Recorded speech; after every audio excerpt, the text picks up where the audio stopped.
All right, welcome to another edition to HBCUs Educate webinar series hosted by me, Dr. K, who currently serves as the HBCU Division Chair. As you all that are tuning in live, coming into the room, I'm going go over some logistics. First and foremost, thank you for being here. Second, if you have comments, please place those in the chat.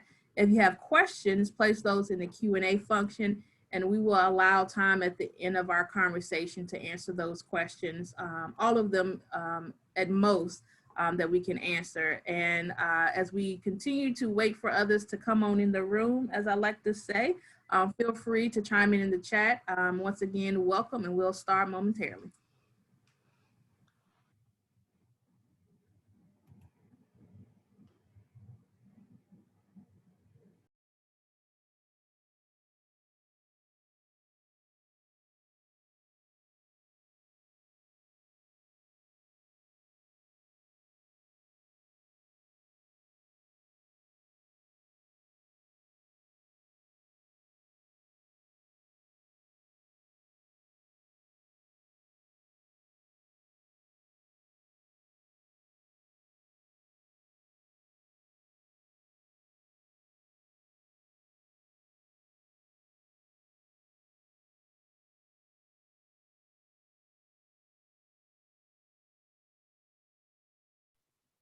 All right, so as we are allowing people into the room, once again, place those comments in the chat function and your questions in the Q&A function, and we will do our best to get to those questions towards the end of our conversation today. I'm excited about the conversation. If you have been with me for the last 3 semesters, I've been talking with HBCU professionals, researchers, alum, all around just the concept of what we're doing at our institutions. And this month, doing something a little different and special in terms of we're focusing on Black First Gens at HBCUs particularly. And we're doing a webinar every week of February. So definitely want to honor Black History Month, kicking off on yesterday. And so once again, we will start in just a few, but welcome to everyone who's tuning in. Welcome if you are watching this after the math. We thank you for watching the recording as well.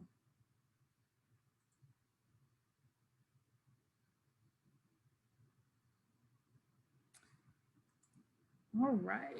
So I know we have a loaded conversation because the prep work for this was just phenomenal. So I don't want to hesitate. So we are talking about fostering a culture of support for Black First Gens, particularly at HBCUs. And I have some phenomenal guest panelists here with me. I'm excited about the conversation. And so I will not delay. So I'll allow them to introduce themselves and then tell us a little bit about your connection to HBCU. So who wants to go first? I don't mind going first. Awesome. Thanks, Dr. K, again, for all of your coordination. Hi, everyone. I'm Latanya, also known as LT. I am currently a partner and director of Scale for Career Launch, which is a social enterprise. And prior to that, worked at Menlo College as Dean of Student Affairs. And before that, Director of First Year Experience at UCLA, and also worked at Loyola Marymount University. As far as professionally goes, I'm also a co-founder of the Black First Gen Collective, which we will talk a little bit about. But this topic is really personal to me. So I identify as a Black first generation student who attended at HBCU. So I'm an alum, but not a graduate of Howard University. And that was such a formative time in my experience.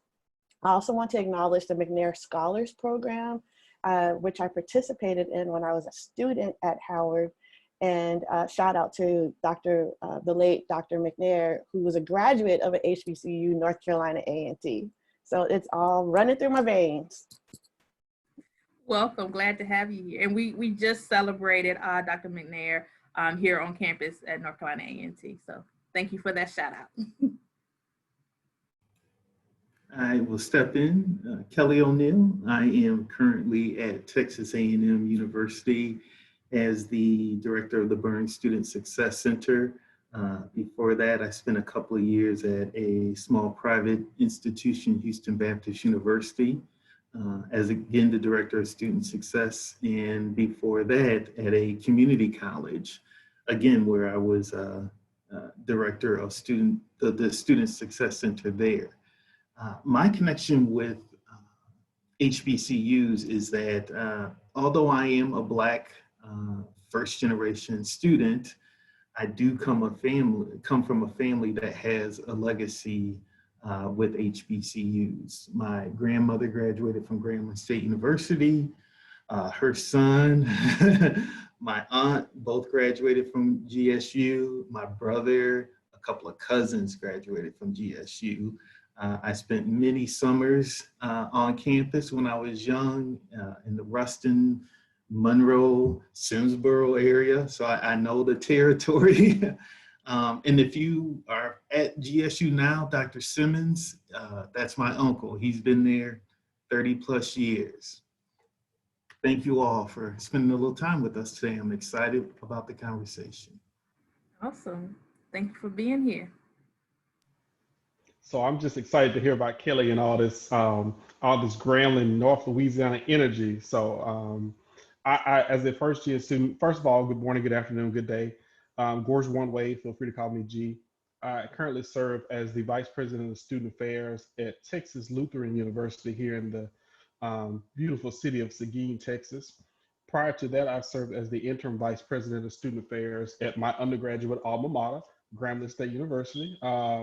The place where everybody is somebody. And it's funny, Kelly, because when I was an undergrad, Dr. Simmons was like that was my boy. I would not have graduated if it not for Dr. Simmons. So he's good people. I'm happy to know that connection. So it was a pleasure for me as a first gen student to come back to the very same institution where I was a first gen student and serve as the interim VP and also previously served as the Dean of Students and Associate VP for Student Affairs. Prior to that, I served at Alabama State University in the same capacity. I have also worked at Arkansas Baptist College in Little Rock, Arkansas. So HBCUs, it's in my blood.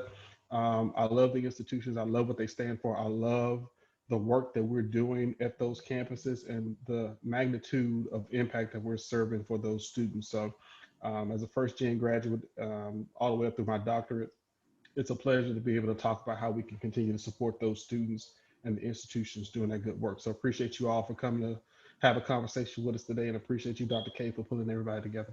Yes, most definitely. So now that we got all of that out the way, we can dive into some conversation, right? And so those of you who are attending for the first time, one of my webinars, I am a very transparent, let's get to the root of the conversation type of moderator and presenter. And so I'm with people who agree with that. And so I'm excited for this. So my first question is a typical question that most of us really don't think about as much, but who are first gen students? Can you describe what one, based off of the government's definition, right? But then also these other definitions that are out there. And then in that, if you can speak to the diversity of what it means to be a Black first gen student.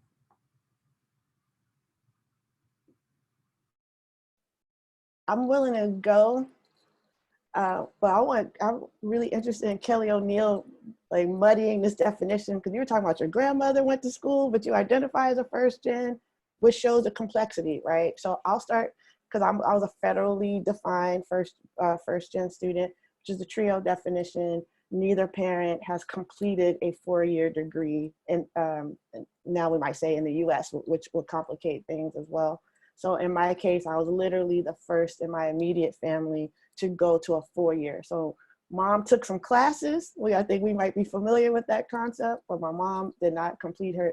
My mom completed her degree later, but not while I was going through school. So I was figuring out and navigating the college process with a lot of emotional support from my mom, but not other kinds of capital that one would expect, right? So that's like the traditional kind of definition of first gen, but when we start adding layers to it, when we start factoring in race and history of historical racism and things, then the definition has to be massaged a little bit, and we have to take other factors into consideration. Some of the things we might think about is citizenship status. What does it mean? Some folks have, their parents have degrees outside of the US, let's say from the Caribbean or other places, and they come to the US and they're the first in their family to navigate that process. And so they might not fit a federal definition, but we might want to pay closer attention to their experience as well. Also, definitions of family is very broad in the Black community as well. And so sometimes we'll say, you know, this cousin has it, you know, has a degree, but not me. So we just have to be really flexible when we're thinking about the first gen definition. I'll stop there because I know Kelly and G have more to say. I just wanted to open it up with like what the government say about it. Yeah, thank you, LT. And like I mentioned earlier, yes, my grandmother did graduate from Grambling. My mother and father, neither one stepped foot on a college campus. And when I visited my grandmother, there was no talk about college. It was, I'm your grandson, and now I'm here and you get to spoil me. So let me take advantage of everything that I can at grandma's house.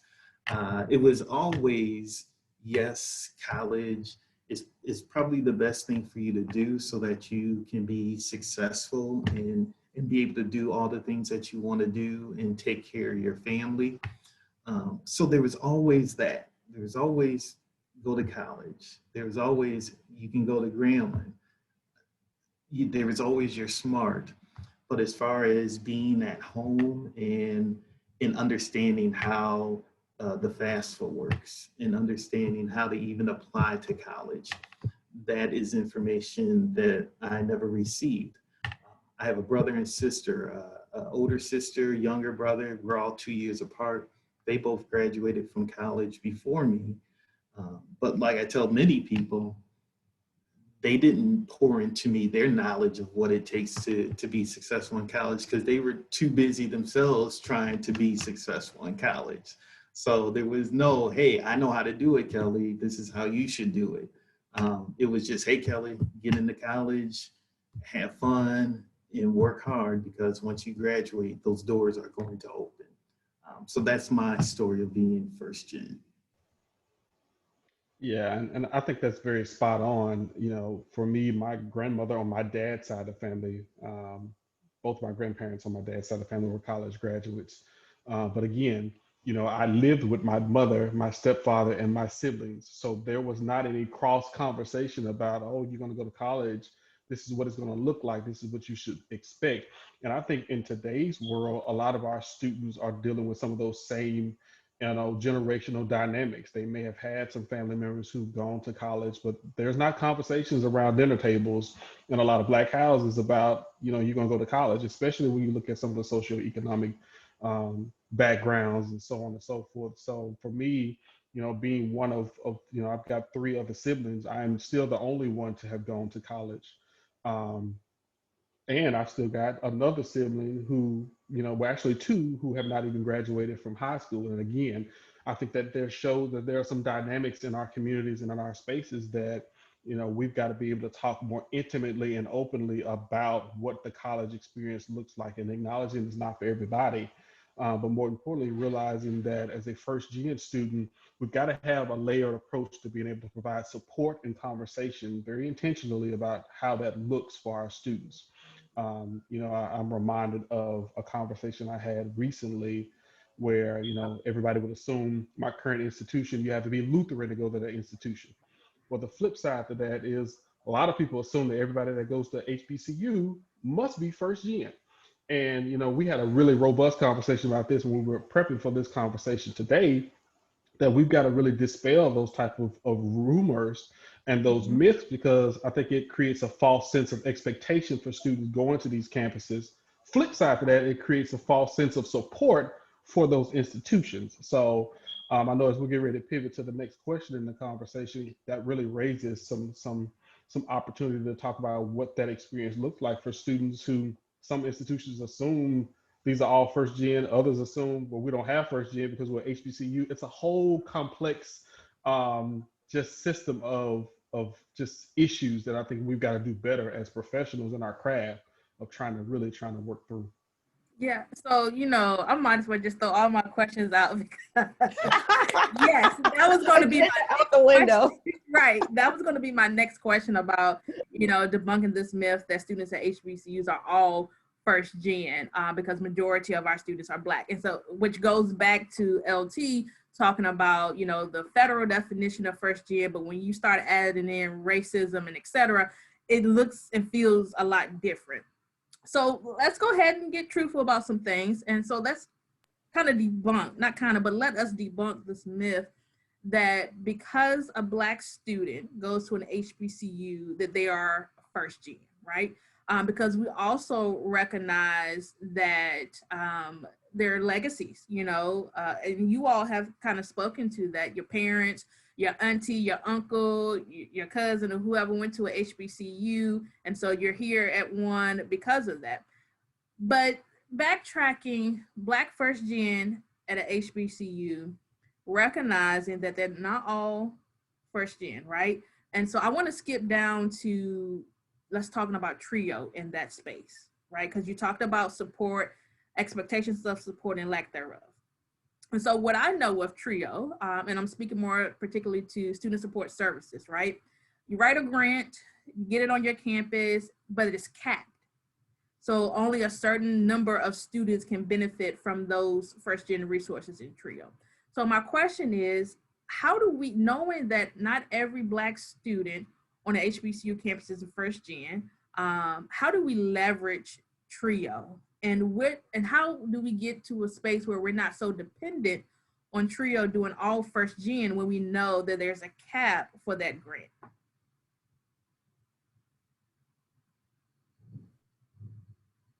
Well, first I want to say, I'm so appreciative of this conversation. But on the one hand, while we acknowledge the great work that TRIO has done, one of the limitations is that definition. And so, like I said before, it's, have your parent or you're gone to a 4-year school. Well, like G was saying too, like people have different kind of familial histories. And if we go by those strict definitions, people may be ruled out when they actually are, they're having a first gen experience, but they may not be technically following that definition, right? Like I said, their parent may have received a degree, but they received it somewhere else. So it's probably one of the benefits of going beyond TRIO. We love TRIO, but while the benefits of going beyond is that schools really need to start paying attention to who their first gen students are and what their experience is like. In other words, like finding another way to have a definition that's perhaps more inclusive so that you can serve the students you really want to serve. So that's step one. I don't know, Kelly or G, you want to add anything? Build on that. Step one. Step one. So going from high school to college, I wouldn't have been a part of that TRIO program.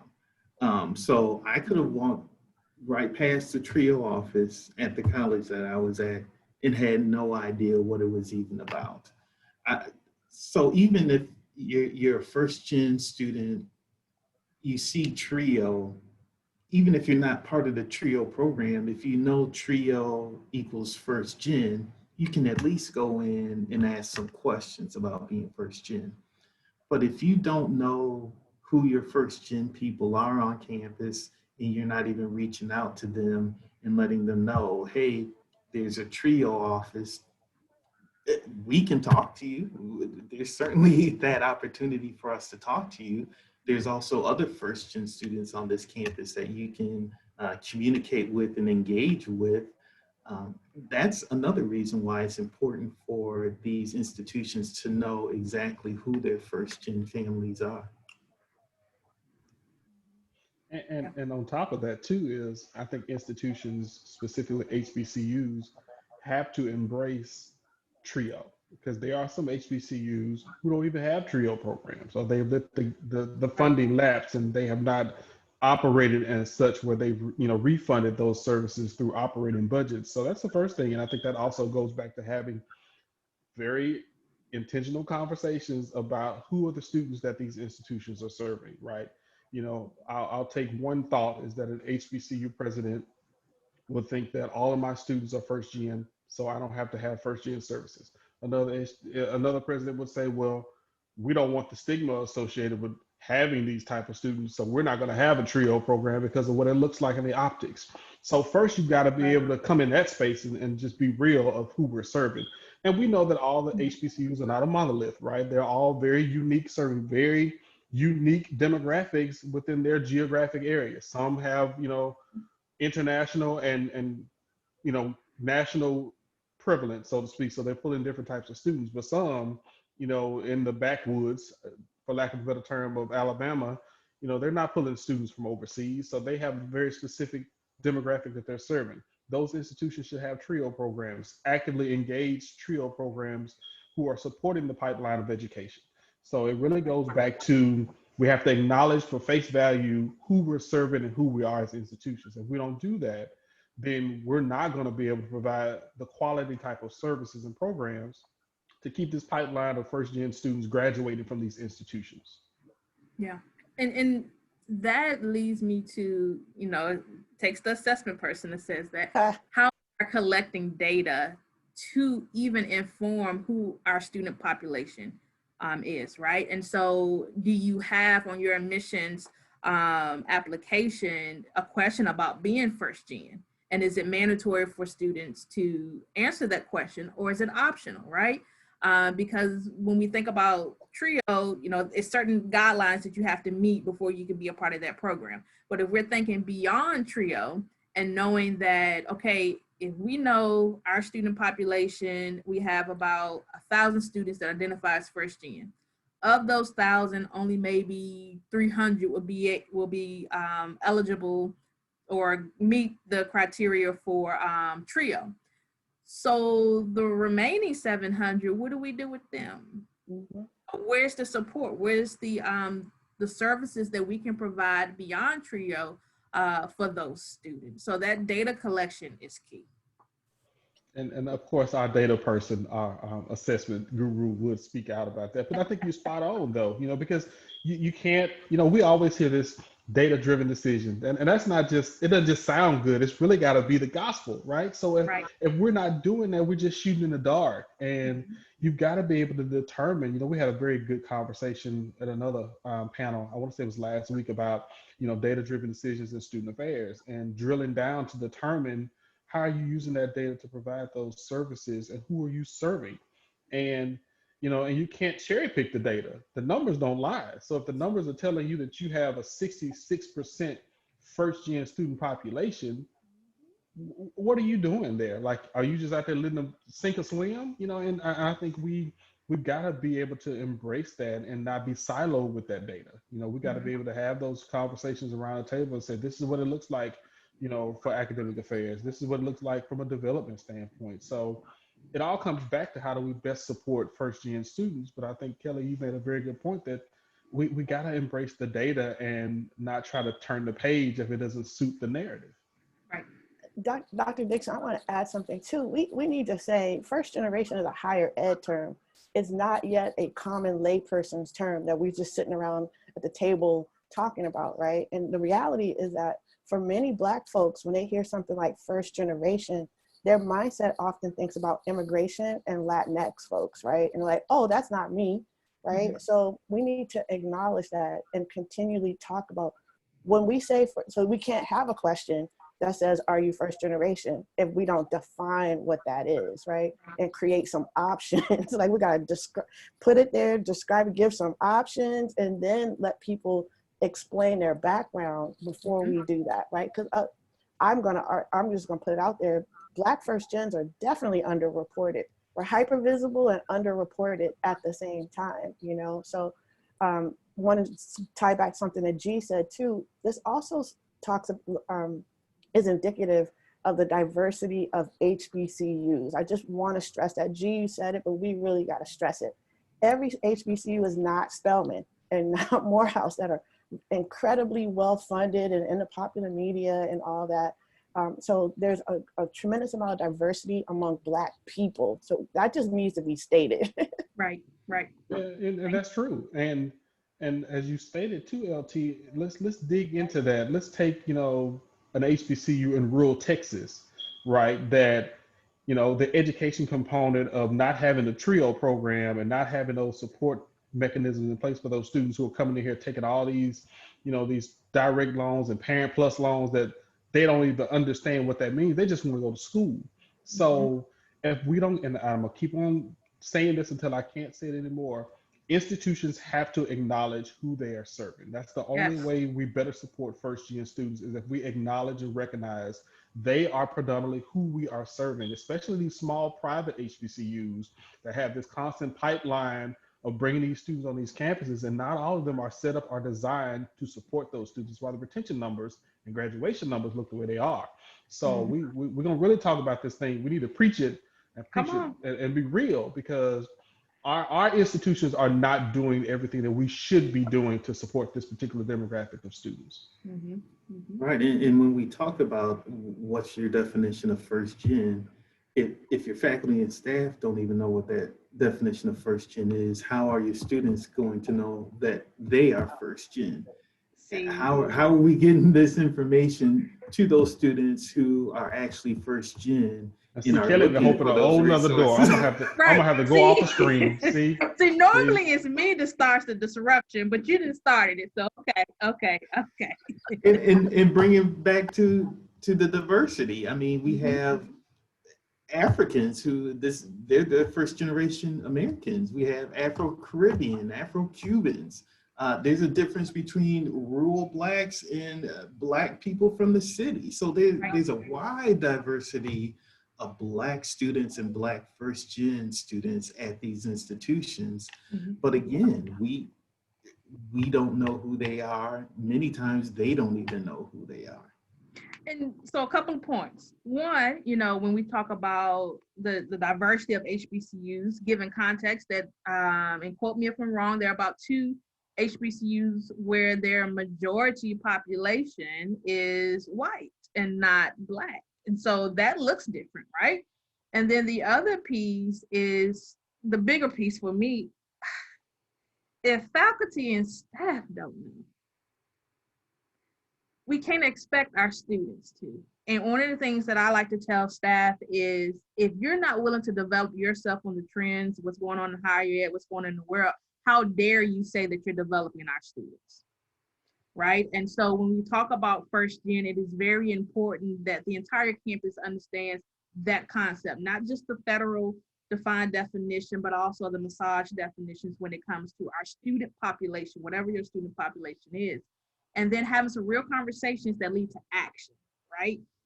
So I'm be the first one to say, I'm tired of hearing all these theories into practice, but you don't do it, right? I'm tired of seeing your mission statements talking about diversity, equity, inclusion, access, etc. But when I come in from an assessment point of view, I don't see any types of application support services that are geared towards those that may be falling those marginalized groups, right?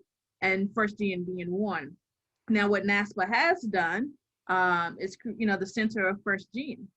But even looking at those, and I think that was created back in 2017, 2018, in their third cohort, we have probably, and I haven't checked again, maybe less than 10 that are HBCUs.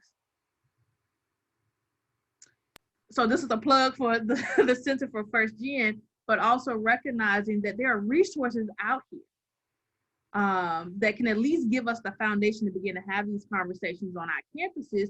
We need to go after them. I'd like to address this, and I'll use myself as an example, Dr. K. So I first went, my first school is University of North Carolina at Chapel Hill.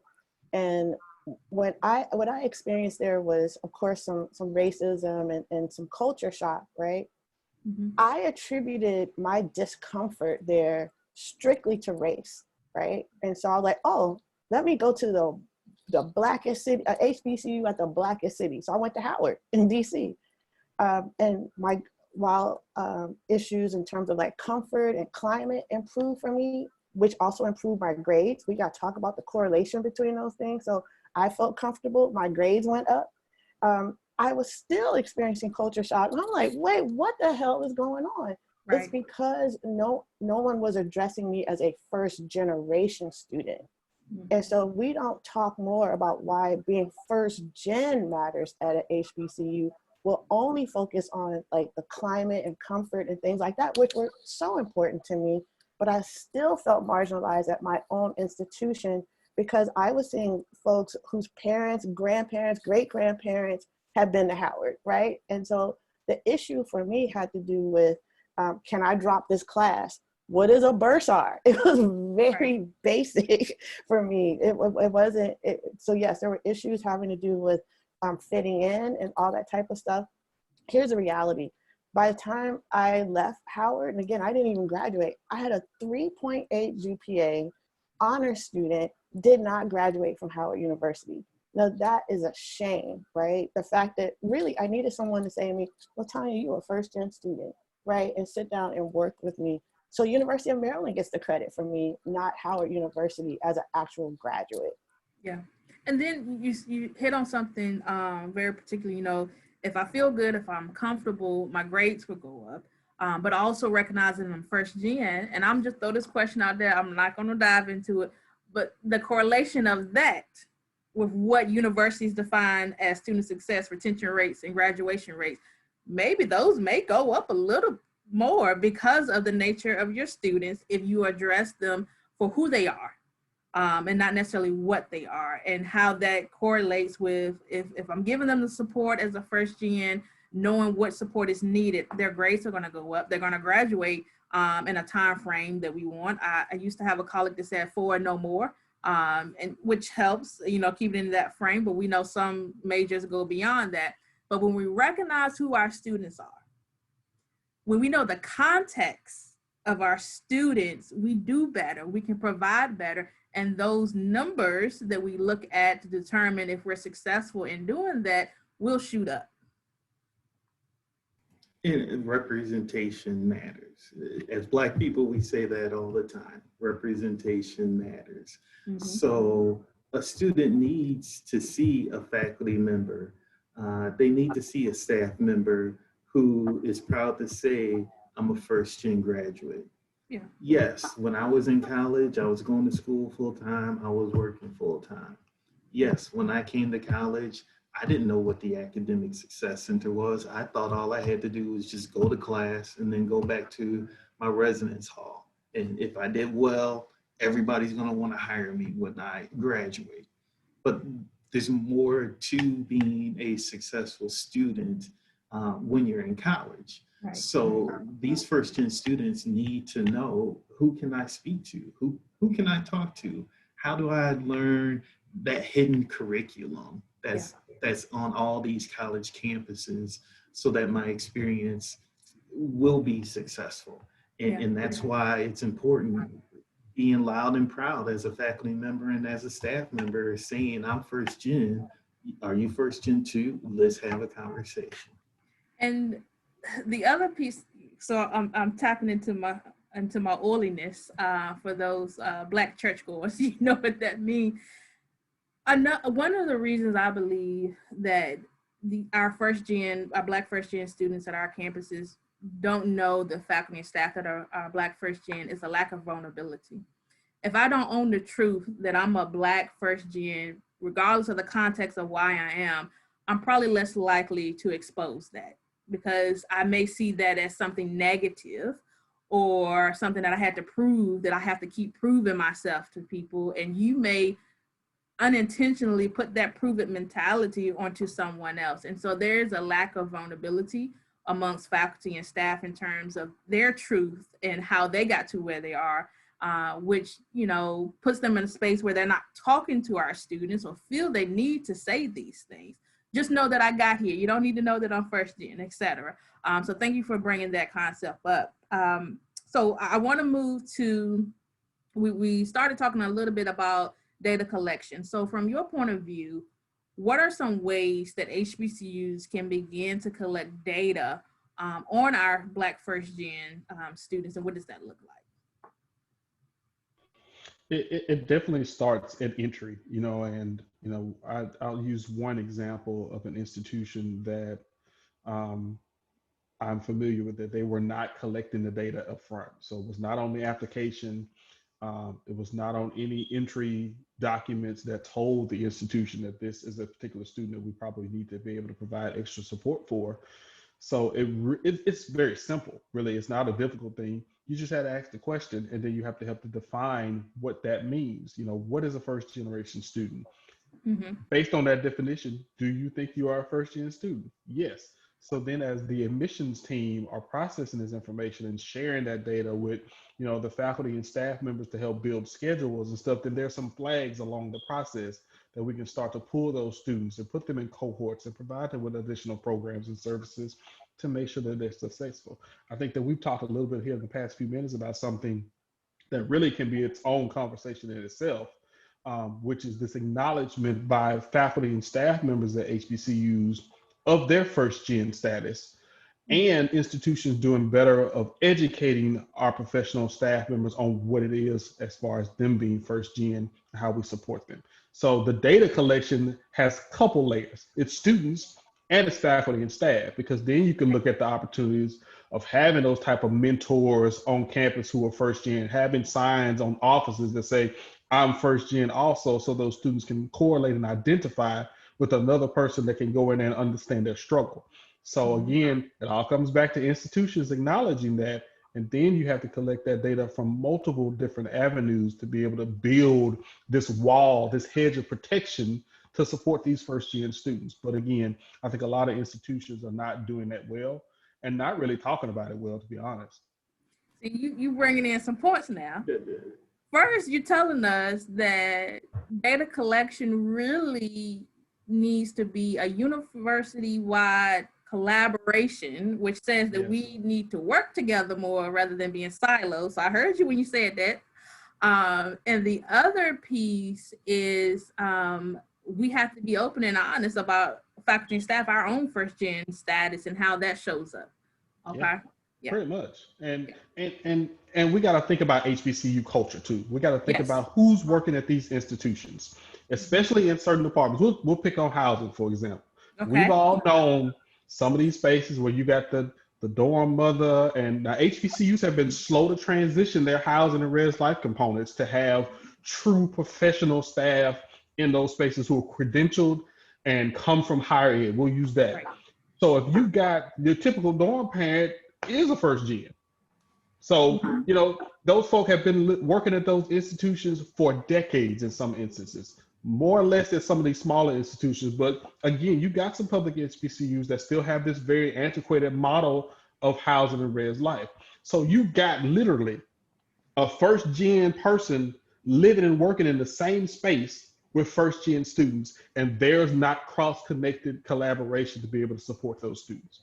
So, I mean, if we had the data and we were honest about it, that's where it starts right there. We could have these live and learning components in these residence halls, working with these staff members who have institutional knowledge, life knowledge to work with these students, but we're not doing it because we don't collect the data and we don't want to talk about it. Right. And what you're saying is wonderful, Dr. G. So I'm at Texas A&M. We look at the FAFSA and we look at Apply Texas.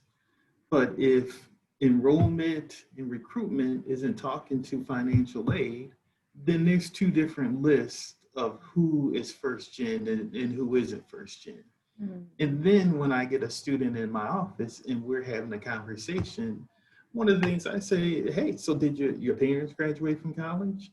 And if they say no, and I see on my list that there's nowhere, their name's not on my list that says they're first gen, oh, why? Okay, how did this happen? Oh, your parents graduated from a college in Peru? Okay, yeah, that makes you first gen. Oh, I didn't know I was first gen. Oh, well, Mr. O'Neill, my sister already graduated from college. She graduated a year ago, so I didn't think I was first gen. So not only having multiple sources to figure out who's first gen, making sure that they're communicating with each other, and again, us, faculty and staff, having conversations, asking the right questions to get that information from those students. Dr. K, I just because y'all really bringing it now. First about the campus wide part, it can't, like you just said, it can't just be an admission. We have to define it all the time because sometimes it don't hit you. You don't realize till your junior year, your senior year, oh, that was me. So you have to say it all the time, not just when a student got there. Something that PA wrote in the chat that I just wanted to address, we also have to change the narrative about first gen. Move away from this completely deficit definition where it's all about struggle and hardship and all those types of things to all the strengths that our students bring. We need to change the narrative about who our prominent alumni are. We often, let's just use Du Bois as an example. Du Bois wasn't born with a crown on his head. He wasn't born with that PhD. He was raised by a single woman who had no high school education. In other words, he was a first. We do not talk about W.E.B. Du Bois as a first generation college student. Imagine if we started using that. Booker T. Washington, all these people were the first in their families to go to college. And then if that's you, you're a new student in 2022, you see that that's part of your legacy of being Black first gen. You can be Du Bois. Come on now, that's a whole other conversation. Yes, yes. And which led me to a conversation we had when we were prepping, but combining not only my first gen, but now let's talk about the different intersecting identities of me being a first gen. Because I can be a Black first gen, meaning my parents did, we're used to a formal definition, they didn't go to college, yet they making good money because they entrepreneurs. So on my socioeconomic status, I'm good. But I'm still first gen because I don't have anyone in my family to talk about this college experience. So we have to bring honor to the intersecting identities of our Black first gen students as well, and not just going by the face value. So going back to my statement of who they are, not what they are. Okay. All right. I'm going to leave that right there because we at 12:42 and I want to leave space for some questions. So another question, so going back to the intersecting identities, picking up off of that, HBCUs are known for how they engage students through their clubs, organizations, the marching band. Shout out to the #1 HBCU blue and gold marching band here at North Carolina A&T State University, led by none other than Dr. Kenneth Ruff. Okay, moving on, but we're known for how we engage with our students through clubs, organizations, bands, fraternities, sororities, etc. What role does that play regarding access for Black first gen students?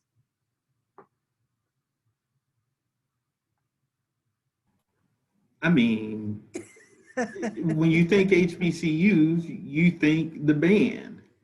And when you think Grambling State University, you think this is a worldwide known #1 band in the world, not just here, not just in Louisiana, in the world. They know GSU is going to bring it. Okay. World famed. Thank you. Thank you. Thank you. I don't even go there. Didn't even go there. I know GSU's band is world famous. Okay. But being a part of the band, being a part of a fraternity or a sorority on an HBCU campus, that brings its own recognition with it. When you can be a part of a family, and that family is working to make sure that you're doing what you need to do right in order to be successful. That's especially if there's no faculty and staff to guide you.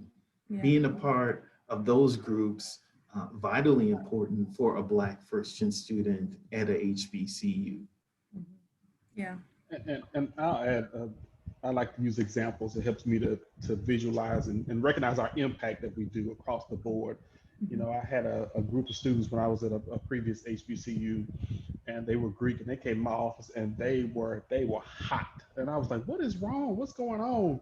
And they were like, "Dean Wade, these freshmen keep sitting on our plot. They keep walking on our plot and disrespecting our space, and that's not cool." And I said, "Well, maybe they just don't understand what that means. Maybe they don't know." And when we think about this first gen experience, you know, from a Greek standpoint, if you're coming from homes and places where nobody else is Greek, Mm-hmm. and I mean, they just see us place to sit. So Right. they don't understand the significance of, you know, being at somebody else's plot and sitting down. So again, I think it opens up the importance, I think, that Greek life specifically and non-Greek life, you know, plays on our first gen students and being able to have the conversation and the correlation of what that impact can look like. Because we all know, you know, there are lifelong relationships with these students who join these organizations and go on to do fantastic things. I mean, the whole vice president of these United States Come on. is an AKA.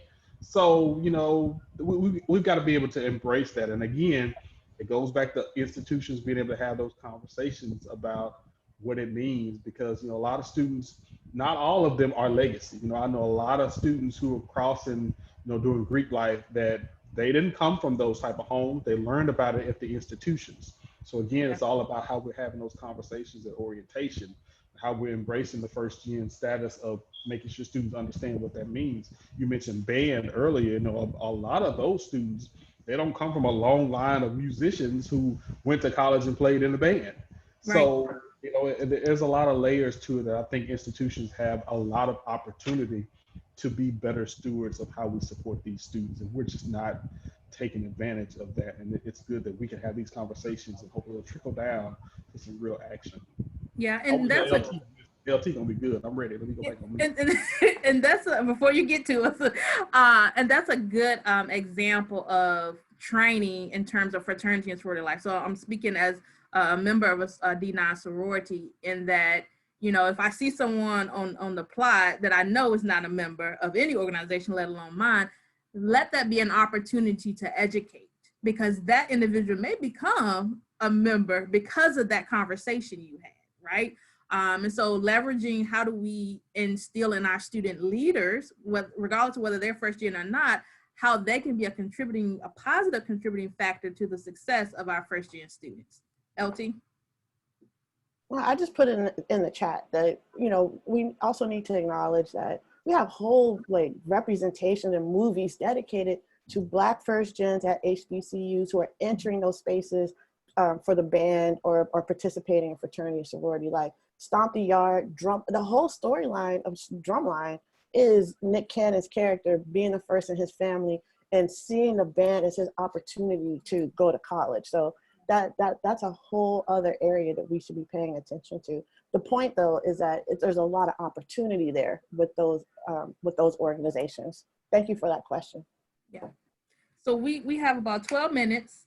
So I want to open up for comments and questions from our attendees. So if you have questions, you can either put them in the chat or the Q&A function, and we're going to get those addressed. If you have comments, shout outs, please put those in the comment section. But as we're waiting for those questions to come in, are there any, you know, lingering things that you want to provide, whether it's suggestions? I know one question, we got through all the questions except for one per se, and that one is, when the data says that we do have Black first-gen students on our HBCU campuses, yet we don't have the infrastructure in place to support these students, what do we do? What can we do? Start with 5. Bring 5 of them to your office. I'm gonna mentor you. I'm gonna encourage you. I'm gonna support you. I'm gonna advocate for you. You start with that 5. Each semester, here's the data.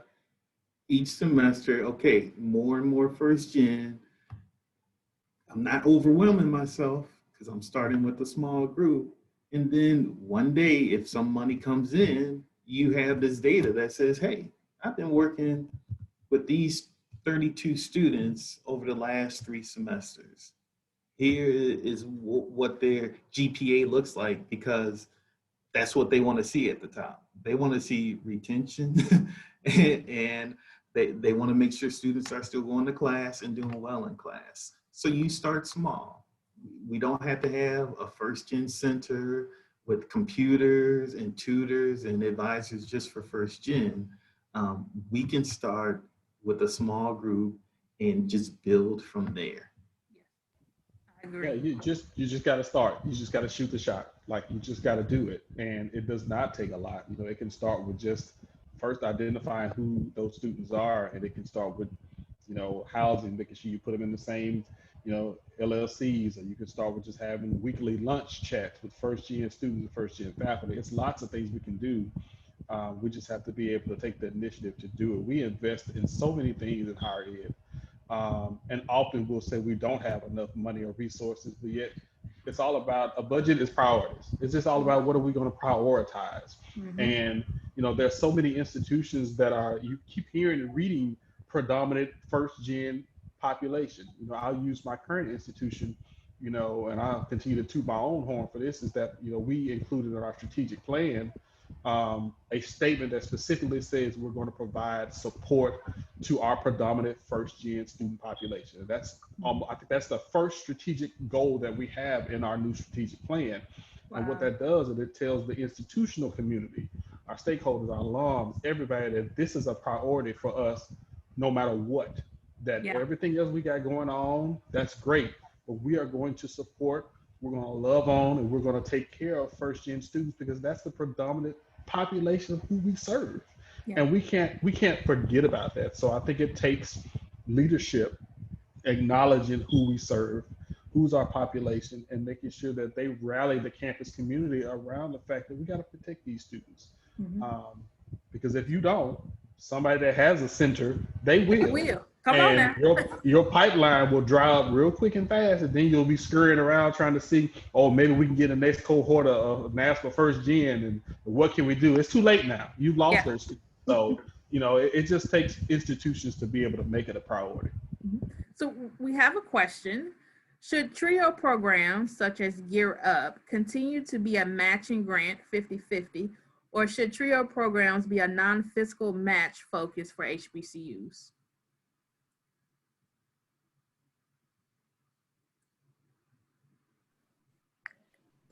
That's a fantastic question.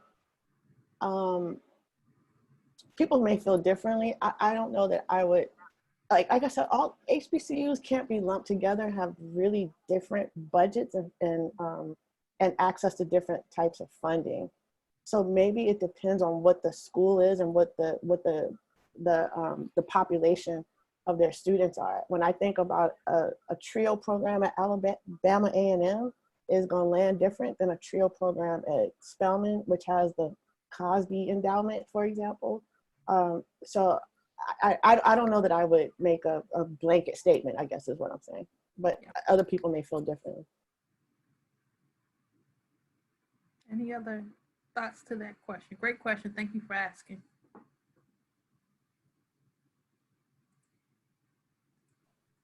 Any other questions for our panelists or comments in the chat?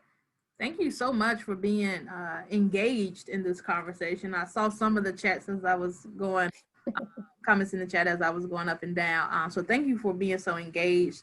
But with not seeing any further questions at this time, I want to allow my panelists to kind of give a final thought before we wrap it up. Again, talking about like the step one, like this, I'm so appreciative of this conversation. Like it's so long overdue to at least get it going, for people to get the mind thinking and take it back to their institutions and talk to other folks. So appreciative of the whole series, Dr. K. So I'm just excited to be here. Like I said, clearly Howard had an impact on me, even though I didn't graduate, right? Had a long impact on me. So I know about what the power of an HBCU can do for a Black first gen student like me. So I want to see more first gen spaces at these institutions. Yes, I echo that. Thank you, Dr. K. And I want to say this to all the people who are currently at HBCUs. I'm on a listserv with the first year experience. I saw a question from someone at an institution that's not a HBCU, and their question was basically, we're just starting to identify the first gen students on our campus. How do we do that? So there are multiple institutions around the country who are in the same spot that you are, and just learning what is our next step, and what should we do next. And I'm so wrapped up in first gen, I think everybody knows some of the things that I know. But it's a learning curve. So we're all going to learn together. Again, there's the Center for First Generation Student Success with NASPA. I'm the co-founder along with LT of our Black First Gen Collective. If there's anything that I can do to support you all, just let me know. Yeah, and I think it's these type of conversations are always timely. As a reminder of why the work still matters and why it's so necessary for us to keep the conversation active about first gen students. The few Black students I have in my current institution, when they come floating in my office, I always remind them, I come here from an HBCU. Everything I have learned, everything that I am professionally, personally, is because of an HBCU. And as a first gen student, I will walk into any of these spaces with my head held extremely high, knowing that I can be able to be competitive with any other colleague in those spaces because of who I am and what my lived experiences have informed for me. And just to remind them that, they are unique in themselves, but don't let any type of title or association stop you from being able to do good work in these spaces. And I think that's also a reminder to us as professionals that, these students need us now more than ever. And whether we are first gen or whatever the case may be, we've got to keep doing the work that we need to be able to do for them. And it's just good to have these type of refreshing reminders that our work really matters. So I appreciate being a part of the conversation. And Dr. K, you once again knocked it out the park. So I always appreciate you for putting us together. And we're always on standby whenever you need us. Listen, and that's what I like. That's what I like. So before we get out of here, there was a question that I wanted to honor in regards to if someone wanted to do a reading around this topic with staff, where would they find resources? And my initial thought was, I don't know if we have any, which goes back to my issue in regards to how HBCUs are shown up in research and in publications, is that it's very limited. And we're starting to see a little bit more now, but however, those articles are typically around relevance of HBCUs. Yes. As opposed to the good things we do and how we can shift and get closer to the trends of higher ed, what's going on now. Because as mentioned before, we're kind of late to the party in some instances. Most of it, not our fault. Some of it, yes. Depends on who's at the table decision making. But we got to start writing our stories. Absolutely. Just write them for us. And so that was a great question, but one I can't even call offhand right now any articles or books that are particular to Black first gen students at HBCU. So if you're watching this and you're looking for a dissertation topic or a thesis, say that, or something to write about, there you have it. You have not because you ask not. I'm asking you to. I'm asking you to. And it might be good too to connect with those NASPA first, the first forward group. There are some HBCUs in those cohorts too that have done some work and some blogs, and they've got access to some data that could be helpful. So that could be a good starting point for some folks too. Mm-hmm. Awesome. All right. Well, thank you all for attending. Thank you, panelists. Once again, the topic was fostering a culture to support Black first gen students at HBCUs. Tune in next week as we will continue the conversation in regards to Black first gen students, particularly at HBCUs. And we're going to be talking about social emotional wellness around Black first gen students at HBCUs next week. So tune in. But once again, thank you. It has been a pleasure to serve you all. Have a great day.